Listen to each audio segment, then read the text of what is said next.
South ఇండియాలోనే biggest sorry store మన Varahi silks మన విజయవాడ ఎంజీ రోడ్లో డిసెంబర్ 4వ తారీఖున ఘన ప్రారంభం. సింహరాశి అంత పెద్ద హిట్ అయిన తర్వాత మీరు శ్రీకాంత్ గారితో డార్లింగ్ డార్లింగ్ అని ఒక సినిమా తీశారు. నిజం చెప్పండి, అంత పెద్ద హిట్ అయిన తర్వాత మీ ఫస్ట్ ఆప్షన్ రెండో సినిమాకి శ్రీకాంత్ కాదు కదా, వెంకటేష్ కోసం ట్రై చేశారని చెప్పి విన్నాము. నేను అప్పుడు చాలా మంది హీరోలు ట్రై చేశానండి. అయితే ఏంటంటే నేను నరసింహనాయుడు వర్క్ చేశా కదా, సింహరాశి జరుగుతుండగానే రిలీజ్ కాకముందే మేడికొండ మురళీకృష్ణ గారు వచ్చి నాకు అడ్వాన్స్ ఇస్తే సెకండ్ సినిమా మన బ్యానర్లో చేస్తున్నావు, నువ్వు నరసింహనాయుడు బాగా పనిచేసావు, నెక్స్ట్ మన బ్యానర్లోనే చెయ్యి, ఇప్పుడు ఇంకో మలయాళం రీమేక్ ఉంది, ఇది చెయ్యి అని చెప్పి ఆయన ఫస్టే సినిమా రిలీజ్ ముందే ఇచ్చారు. అందువల్ల అది చేశాను అన్నమాట. మీ ఆప్షన్ అయితే ఆ సినిమా కాదు, యాక్చువల్గా అయితే అది కాదు. ఎవరితో తీయాలనుకున్నారు? అంటే తీయాలనుకునేది సబ్జెక్ట్ అనేది నేను ఫిక్స్ చేసుకోవాలి, అప్పటికి ఫిక్స్ చేసుకోవాలి. నేను ఇక ఏంటంటే నా కథను చేయాలని, నా కథలు నేను ఇంతవరకు చేయలే ఆ కథ.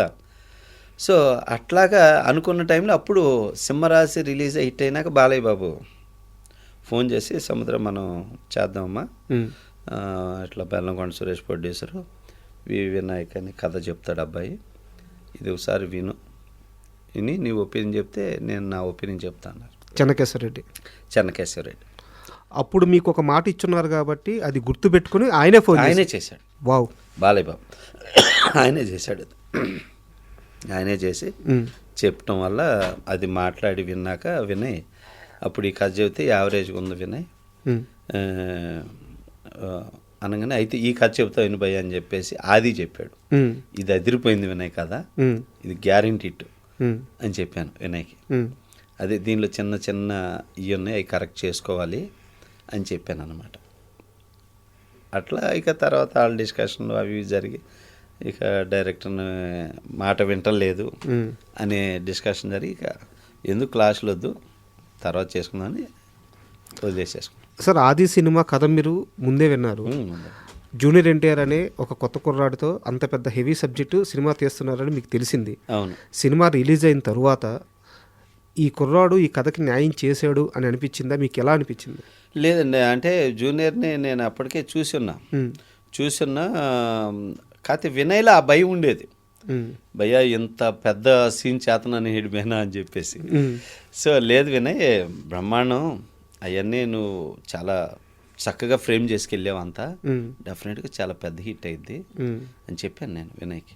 ముందైతే ఆ భయం ఉన్నింది వినయ్లో, అంటే చాలా హెవీ సీన్ చేస్తున్నాను ఎన్టీఆర్ మీద అనే చిన్న భయం అయితే వినయ్లో ఉంది.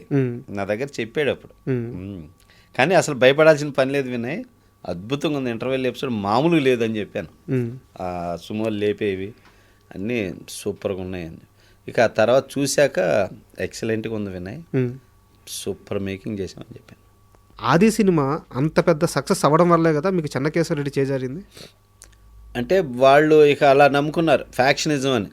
బాలకృష్ణ గారు ఏంటంటే ఆయన స్వతహాగా మెసేజ్లు సినిమాలు చేయడానికి ఇష్టపడ్డాడు. ఆయన ఏంటంటే జనానికి మనం మెసేజ్ చెప్పేది ఏంటి అంటాడు, నేనేంటంటే మెసేజ్ స్క్రిప్ట్లు చెప్పేవాడిని. సో మళ్ళీ అప్పటికే బాలకృష్ణ గారు నరసింహనాయుడు ఫ్యాక్షనిజం, మళ్ళీ సింహసింహం ఫ్యాక్షనిజం, మళ్ళీ చెన్నకేశ్వరరెడ్డి ఫ్యాక్షనిజం. ఇలా వద్దండి, మనం వేరే, మీరు ఇంతవరకు మిలిటరీ చేయలేదు, అలాంటివి చేద్దాం, మిమ్మల్ని కొంచెం నేను వేరేగా ఒక డైరెక్టర్కి ఒకటి ఉంటుంది, అలాగే అమ్మా చేద్దాం అని చెప్పి ఆయన డైరెక్టర్కి ఇంపార్టెన్స్ ఇస్తాడు. కథ విని ఫైనల్ చేసే వరకు బాగా నానుస్తాడు. విని ఓకే చేశాక ఇక మళ్ళీ ఆయన డైరెక్టర్ మీద నమ్మి వదిలేస్తాడు బాలయ్య గారు. అట్లాగా కథ సరే నీ అభిప్రాయం ఓకే అని అప్పుడు నాకు కె విశ్వనాథ్ గారు చేత చెప్పించారు కథ. నాకు నచ్చలా, అంటే రామారావు గారు మాధవ్యం లాంటి కథ చెప్పించారు. అంటే విలన్ చంపినా కానీ వాళ్ళు చేంజ్ చేస్తాడు హీరో, బాలయ్యని అలా చేతి ఒప్పుకోరు అని చెప్పేసి వద్దు బాబు అన్న. అట్లాగా పి వాసు గారు చేత చెప్పించారు, జనార్దన్ మహర్షి చేత చెప్పించారు, ఇట్లా చెప్పించారు. ఏవి ఓకే చేయలే. ఫైనల్గా ఒక స్క్రిప్టు ఇంగ్లీష్ మాస్టర్ అని ఆయన దగ్గర విని ఆ కథను ఓకే చేసి ఆ కథని ఓపెనింగ్ చేసాం అనమాట బాలయ్యతో. అవును, అప్పట్లో ఒక సినిమా ఓపెనింగ్ చేసాం. ఓపెనింగ్ జరిగింది. ఆ ఓపెనింగ్ జరిగిన రోజే నాకు ఈ సినిమా జరిగింది, ఇది ఆగిపోద్ది అనిపించింది. ఎలా? కొబ్బరికాయ కొట్టిన వెంటనే. ఎలా? కొబ్బరికాయ చంద్రబాబు నాయుడు గారు, దేవేంద్ర గౌడు, నాగేశ్వరరావు గారు రామకృష్ణ స్టూడియోలో ఓపెనింగ్ జరిగింది. కొబ్బరికాయ కొట్టాను. కొట్టంగానే కుళ్ళిపోయింది కొబ్బరికాయ వాసన. అబ్బా ఏంటి అప్సెకను అనుకున్నా. సరే ఓకే, ఎనీహో గాడ్ డెసిషన్, అది మన నిర్ణయం కాదు, భగవంతుడి నిర్ణయం, తీసేయని చెప్పేసి అది జరిగిన తర్వాత ఇక ఇది జరిగిపోయింది. ఓకే లీవ్ ఇట్ అని చెప్పేసి నేను పట్టించుకోలేదు. ఇంకా అది అంత పెద్ద హిట్ అయ్యేలేక వినాయకే ఛాన్స్ ఇస్తున్నానని చెప్పి చెప్పారంట కదా, మీరే పక్కకు వచ్చి వినాయక్ చేసుకొని నేను చెప్పాను. వినయ్ నాకు ఫోన్ చేశాడు. వినయ్ చేసి భయ్యా అనుకుంటాం ఇద్దరం, భయ్యా ఇట్లా ఫోన్ చేశారు భయ్యా, ఇది భయ్యా అన్నాడు. వినయ్ నువ్వు కాబట్టి ఇంకోళ్ళు చేస్తారు, అది నువ్వే ఎందుకు చేయకూడదు, నువ్వే చేయి, గొప్ప సక్సెస్ ఇచ్చావు, హ్యాపీగా నువ్వే చేయి వినయ్, నేను అట్లా ఫీలింగ్ ఏమి నాకు లేవు, నేను అలాంటి వాడిని కాదు, ప్రతి వాళ్ళు ఎదగాలి, ప్రతి వాళ్ళు బాగుండాలనుకుంటాను, సో నేను హార్ట్ఫుల్గా చెప్తున్నా వినయ్, నువ్వు చేయి వినయ్ అని చెప్పి. థ్యాంక్ యూ భయ్యా, వచ్చాక కలుస్తాను.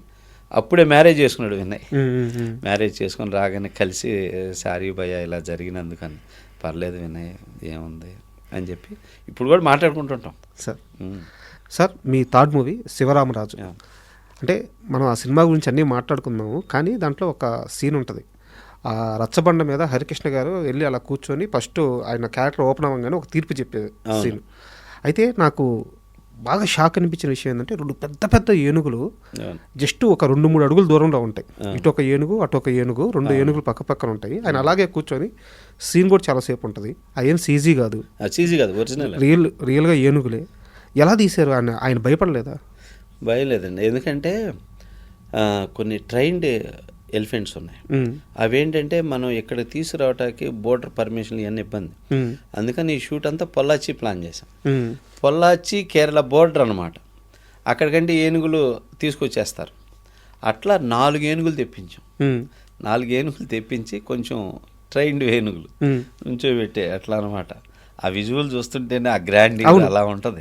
కూర్చుంటే ఇటొక ఏనుగు అసలు అట్లాగా ఆ పీరియడ్ని కొంచెం తీసుకురావాలని చెప్పేసి అట్లా ఏనుగులతోటి కొంచెం అట్మాస్ఫియర్ అంతా కొత్తగా చేసాం. ఆ తీర్పు చెప్పే అన్ని బాగుండాలి, ఆ గెటప్ అంతా. అందుకని ఆయన అసలు మురిచిపోయాడు హరికృష్ణ గారు ఆ గెటప్కి, ఆ షార్ట్స్కి, అసలు ఎవ్రీ సీన్కి అసలు ఆయనలో సంతోషం అనమాట, ఎనర్జీ. అసలు వెళ్ళేవాడు కాదు, ఎవరి జాతనైనా కూర్చొని ఉండేవాడు హరికృష్ణ గారు. అసలు బాగా ఎంజాయ్ చేశాడు సీన్స్.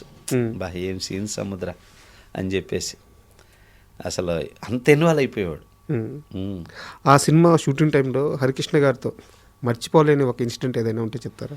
హరికృష్ణ గారితో మర్చిపోలేని ఇన్సిడెంట్ ఏంటంటే, ఫస్ట్ రోజే ఆయన వచ్చేసి అమ్మవారి విగ్రహం పెట్టి, అమ్మవారి విగ్రహం సీనే తీస్తున్నా,